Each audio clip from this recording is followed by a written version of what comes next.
Richard Branson, Yusaku Mizawa, and now Israeli Eytan Stibbe. Seats on upcoming space flights are being filled by billionaire businessmen. The opportunity of a lifetime, but not a cheap one. Stibbe will become just the second Israeli to enter orbit on board the International Space Station, after Israeli astronaut Ilan Ramon was tragically killed in 2003, when the Space Shuttle Columbia disintegrated upon re-entry into the Earth's atmosphere, killing all 7 astronauts on board.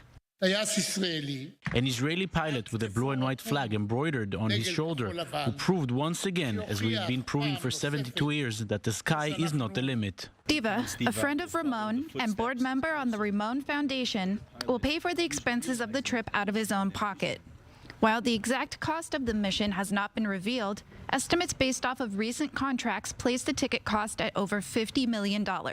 Stibbe will also front the cost of several experiments he will conduct aboard the ISS with the aid of Israel's Ministry of Science and Technology. As a kid on dark nights, I used to watch the stars and wait patiently to see a shooting star. I asked myself, what is there beyond what the eyes see? The 10-day-long mission, organized by Houston-based commercial space station company Axiom, will reach the space station aboard a SpaceX Crew Dragon spacecraft in late 2021.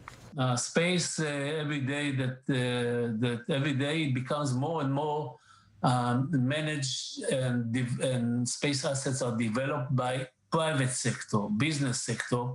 The government, those governments who are partners in the ISS, in this case the USA of America, still has to approve the ticket, but at the end of the day, it's buying ticket to fly.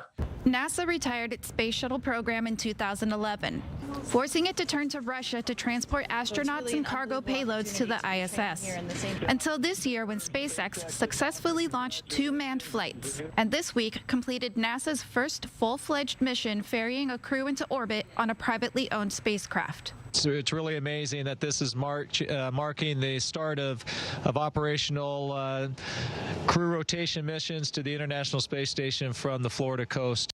NASA is also contracting with SpaceX and several other commercial companies for the Artemis moon mission. And SpaceX has set its sights on reaching Mars by the end of the decade. As more and more private companies push the boundaries of the space sector, so too do other industries. Richard Branson's Virgin Galactic and Jeff Bezos' Blue Origin are 2 of the main contenders aspiring to provide space tourism services. Pharmaceutical companies are conducting experiments for drug development. Tom Cruise is expected to film an upcoming movie on the ISS, and Russia has also announced plans for a film production in space. While the price of such a trip is light years away for most, with advancing technologies such as reusable launch vehicles and increasing competition in the sector, space is slowly becoming a frontier that is not so final anymore.